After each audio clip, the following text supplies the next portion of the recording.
A studio executive had just decided the song was gone.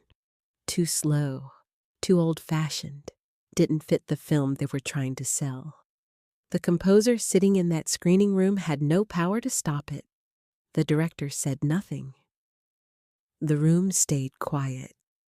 And then one person stood up. What she said in the next 3 seconds didn't just save one song. It created the most recognizable melody in Hollywood history. And it almost never existed at all. Paramount Pictures, Hollywood, California, late 1960. A screening room inside the studio lot. Fluorescent lights, rows of seats, a screen at the front where the rough cut of Breakfast at Tiffany's had just finished playing. Studio executives in the front rows. Director Blake Edwards to one side. Composer Henry Mancini present, Audrey Hepburn present. The film was nearly complete. This was the moment the studio weighed in, decided what stayed, decided what went. The executive's verdict came quickly. The song, Moon River, had to go. The reasoning was simple and certain. Paramount was trying to make a contemporary film. Holly Golightly was supposed to be modern, sophisticated. New York. The song sounded like another era. Too slow, too soft, too something that did not fit the picture they were selling. Cut it. Henry Mancini heard those words and understood exactly what they meant. In his memoir, written 30 years later, he would describe the quality of silence that followed that verdict. The particular kind of stillness in a room where everyone is calculating what can be said, what will cost too much to say, whose authority matters and whose doesn't. Studios had enormous power in Hollywood in 1960. Composers had very little. A studio executive saying cut the song was very close to a final word. Mancini said nothing. He had no standing to argue. The music was his work, yes. The song had come to him in one sitting, the melody arriving fully formed, in a way that composers sometimes describe as more discovery than invention. But the movie belonged to Paramount. The decision belonged to Paramount. The silence in the room belonged to Paramount. And then Audrey Hepburn stood up. Mancini wrote about this moment in Did They Mention the Music? His autobiography, published in 1989. He wrote it plainly, without drama. The way a person writes about something that needs no ornamentation to be extraordinary. She stood up. She looked at the executive, and she said, "Over my dead body."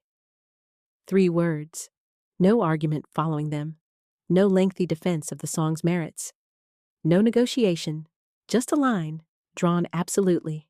The song would be removed from this film only over her dead body. She was 31 years old. She had won 1 Academy Award. She was the star of the film they were all sitting in a room discussing. She also existed inside a studio system that had enormous authority over careers. And she had just told one of that system's representatives, directly, without softening, that she would not accept what he had decided. The song stayed. But to understand why that moment mattered the way it did, you have to go back to where the song began, back to the beginning of 1960, when Blake Edwards first called Henry Mancini and asked him to score a film about a girl named Holly Golightly. Breakfast at Tiffany's was based on Truman Capote's novella. The story of a woman who had constructed an identity out of carefully chosen surfaces. The name, the apartment, the social life, the independence, while carrying something underneath that she would never fully name. Loss, longing, the ghost of a life she had left behind and could not find her way back to.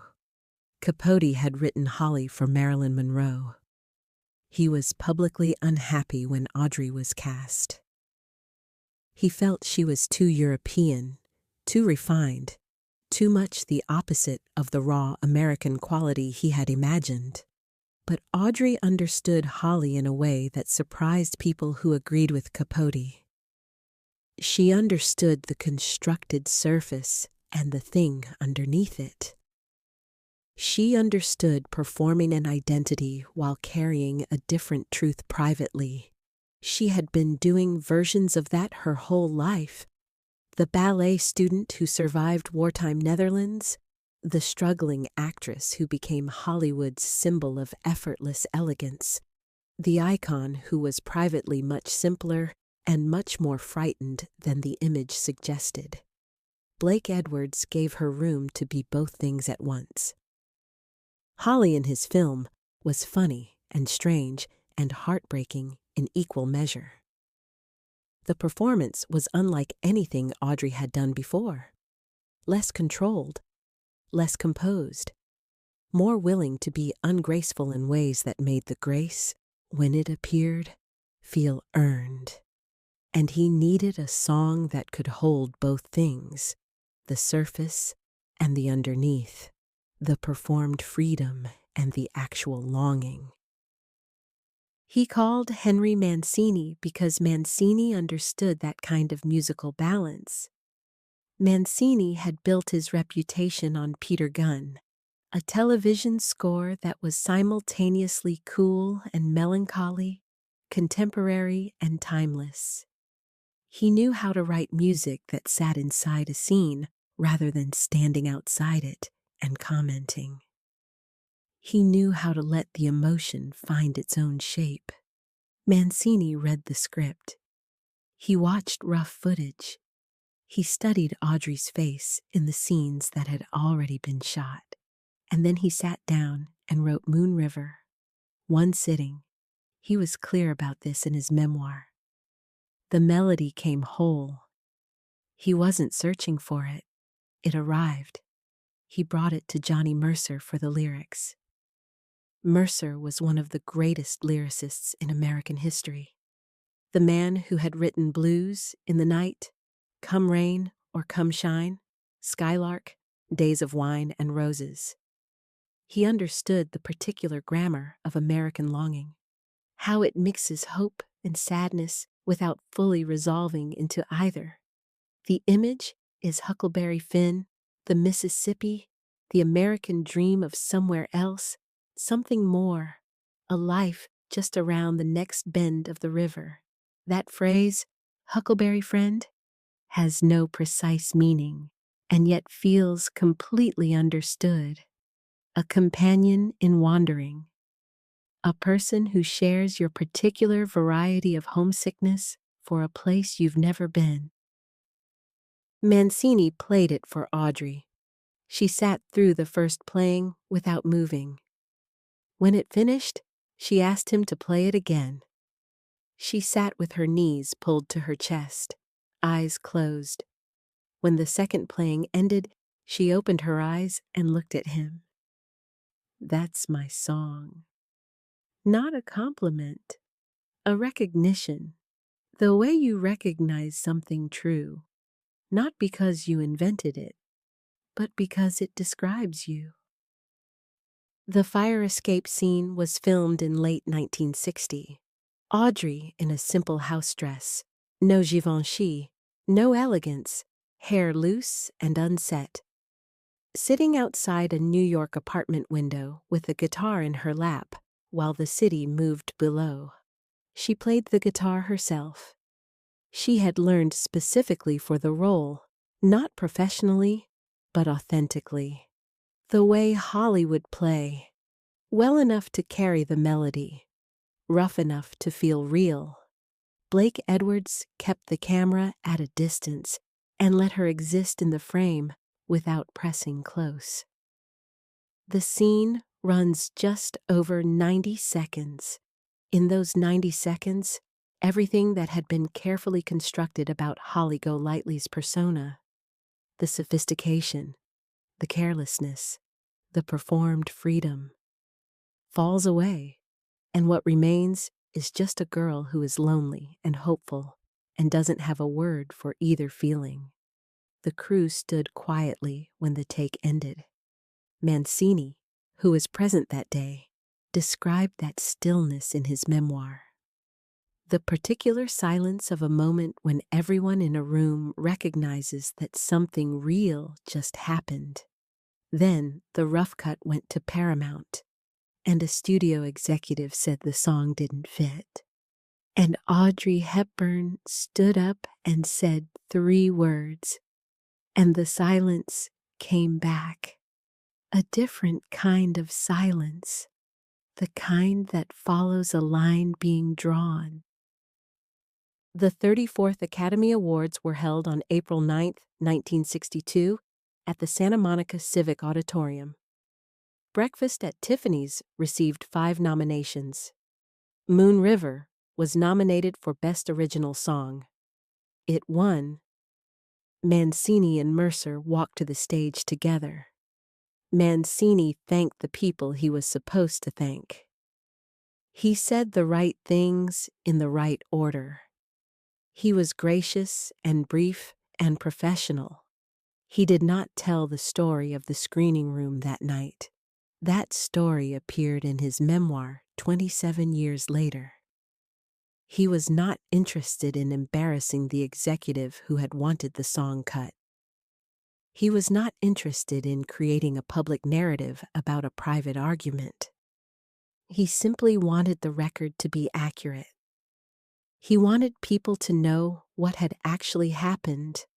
Moon River also won the Grammy for Record of the Year that same award season, and the Grammy for Best Soundtrack Album.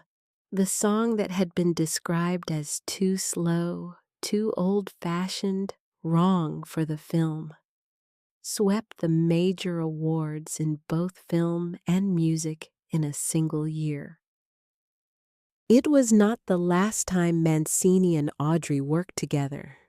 The friendship that had begun with the first listening, her eyes closed, knees to her chest, lasted 33 years until her death in 1993. There were letters and phone calls and dinners when their schedules brought them to the same city. There was a warmth in the friendship that had nothing to do with professional collaboration and everything to do with the kind of mutual recognition that is rare in any industry.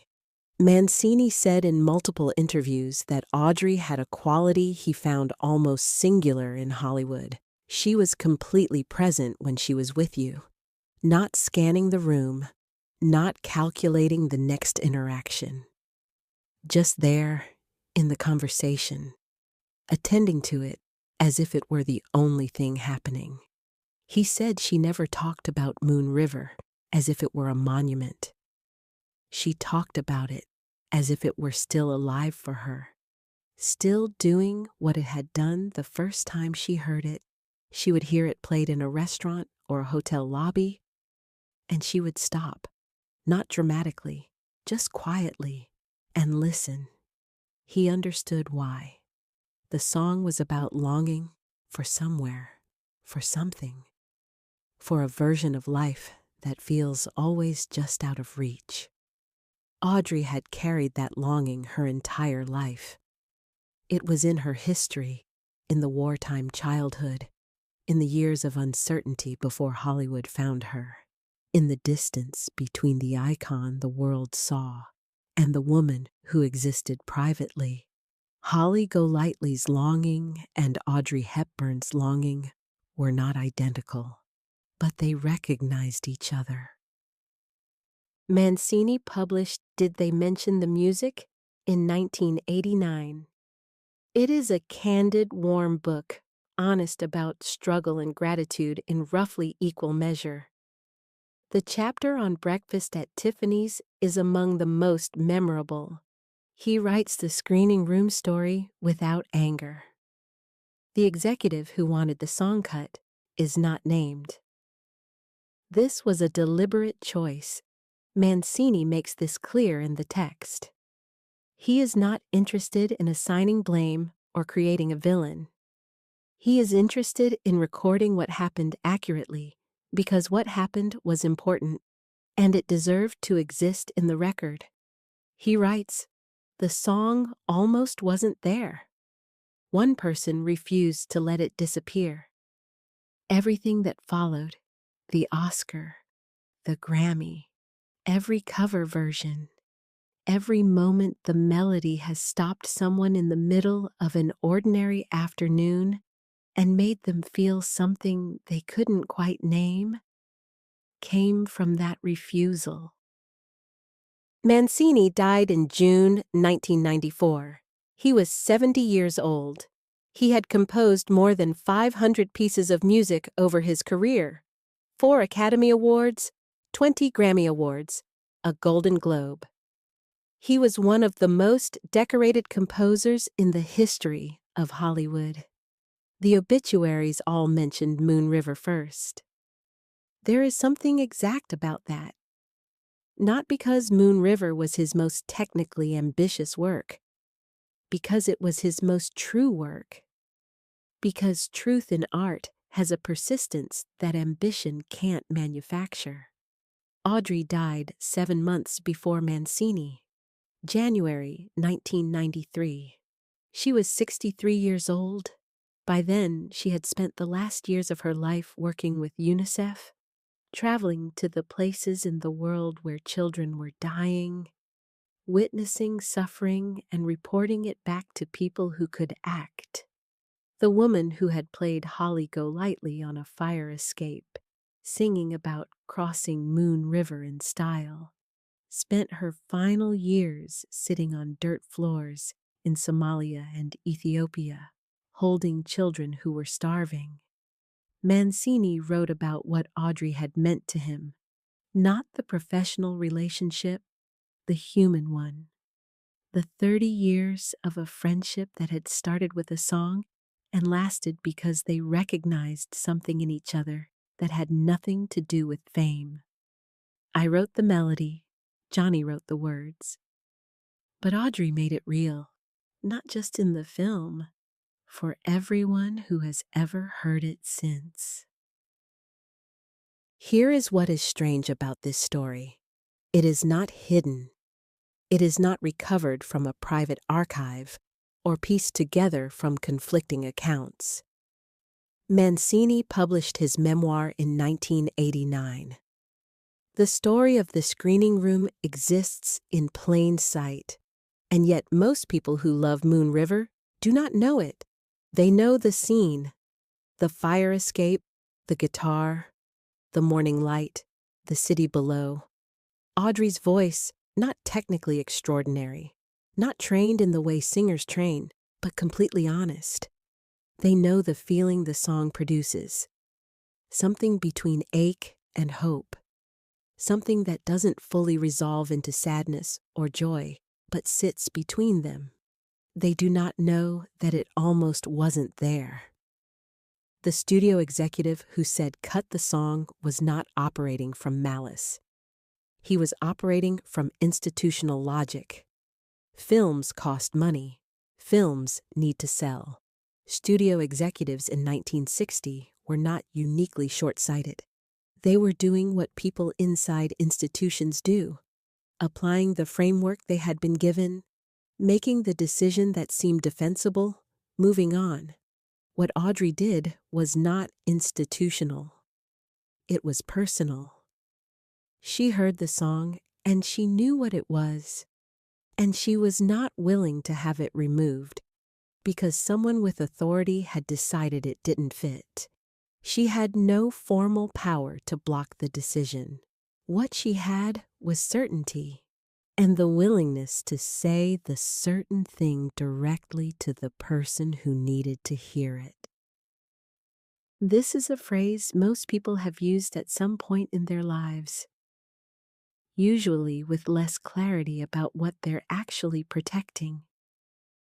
Audrey used it here, not about her own interests, not about her screen time or her billing or her image, but about a song she believed was true and did not want erased. That is not a small thing. Certainty about what is true, and the willingness to put yourself in front of the erasure of it, is rarer than it sounds. Especially in rooms where the people with institutional authority have just made their position clear. Especially when the default behavior of everyone else in the room is silence. Mancini was not a small man in any sense. He had talent and ambition and the kind of professional confidence that comes from genuine ability. But in that room, with that verdict delivered, he had no standing to argue. He sat in the silence that followed the executive's words, and he understood that the song was likely gone. And then she stood up. He wrote about it 30 years later, and it was still vivid. Not a speech, not an argument, not a negotiation. 3 words that meant exactly what they said. They were not loud. They were not theatrical. They were simply, completely, finally there. The song survived to win every award it won. It survived to be recorded by every artist who recorded it. It survived to play at every wedding and funeral and hotel lobby and concert hall where it has played since 1961. It survived to make something ache in the chest of every person who has ever heard it and not been entirely sure why. All of that from 3 words, from a woman who stood up. Moon River, wider than a mile, it crossed in style because she let it.